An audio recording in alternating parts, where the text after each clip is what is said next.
Hi everyone, welcome back. Welcome if you're new here. So, I know it's been a while. If you want to skip the intro because you don't really care, I'll put chapters in the description and maybe in the comment section if I remember. So, I know it's been a while. Things have been hectic, things have been stressful. I haven't been feeling well just mentally. I really needed a mental health break. I probably still need one, but there is a huge reason, like just things going on in the world right now that kind of made me a little bit sad and depressed and all of that, even though I know better. But I realized that a big reason why is because I haven't really talked about it.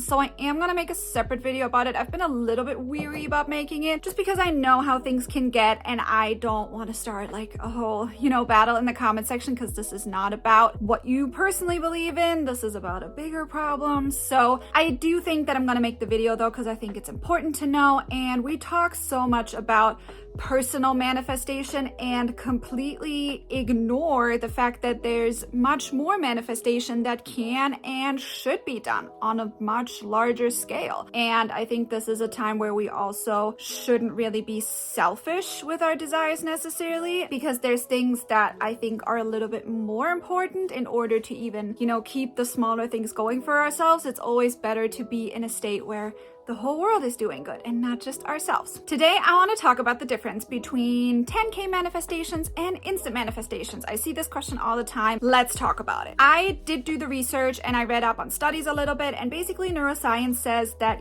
400 repetitions kind of starts the process, like kickstarts it pretty much, and 10,000 repetitions is when new neural pathways in your brain are being laid down. And it also takes 30 days to create a habit. I think this is not news to anybody. The reason why is because if you were to do that new habit that you want to do 10 times a day instead of once, which is usually what happens, and you would think in line with it with your affirmations, I would bet my money on the fact that you would implement that new habit a hell of a lot quicker. And there are people who start implementing new habits, do them for 30 days, and then still throw them overboard again, which is where the lack of the 10K repetition comes in. When it comes to 10K affirmations versus instant manifestation, I think the biggest thing that people fail to think about is that when you have to repeat 10,000 affirmations in order for your manifestation to come in or your brain to understand what's going on, that is usually either a brand new belief that you've never had before, or a belief that is tied to something really negative that you were thinking about before. So you're trying to replace an old belief that you really don't have any old memories, positive memories, or old positive affirmations to tie to.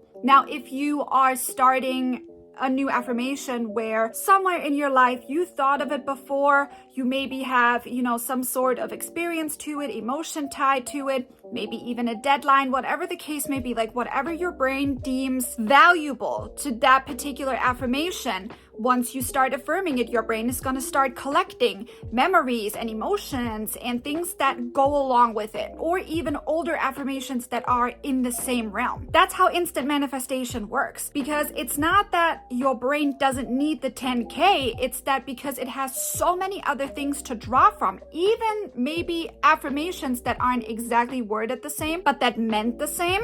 Maybe you saw them on TV in your favorite show, or maybe you did hear someone talk about it and you were always like jealous of them, but your brain still took them on as an affirmation. That's when the 10K come together a lot quicker than it would when you start a brand new belief. And that's how instant manifestation works. People are always like, I don't really know how, what the difference is, or maybe it's just blockages that I have. Blockages are things that you create. Blockages, in essence, blockage just means not affirmed enough. That's literally all that is to it. Either not affirmed enough or not affirmed the right thing. And let me give you an example. So let's say, for example, you want to manifest a text message. You got ghosted by your specific person and you're affirming and nothing's working. You're doing everything right. Like your mental diet is clean, everything's great. And it's just not coming in because you're someone who is used to being ghosted. That's just your normal baseline. And then all of a sudden, one day you decide, you know what? I'm gonna use a subliminal. And then you listen to the subliminal once and get a text message.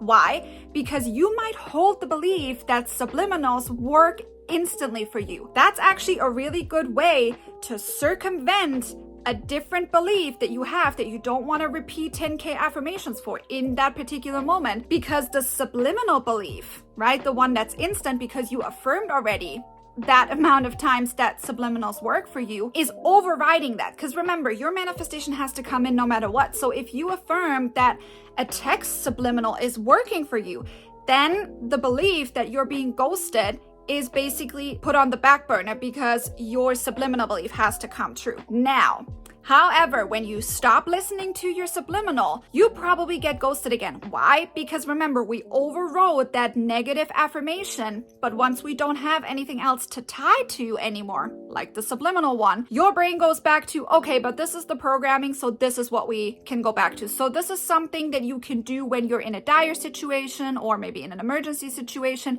and you need instant manifestation. You can find something that you know works for you right away. You can utilize that.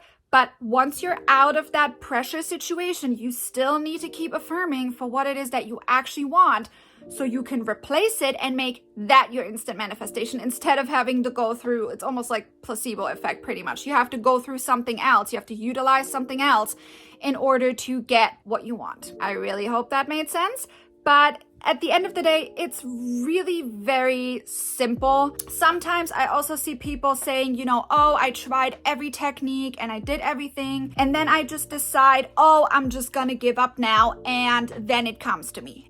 That's a belief in and of itself, has nothing to do with you letting go of resistance. I've seen a couple people say, oh, it's because you let go of resistance or because you're not in the place of wanting it so desperately anymore. That's an affirmation in and of itself, has nothing to do with you letting anything go. That's law of attraction mindset, okay?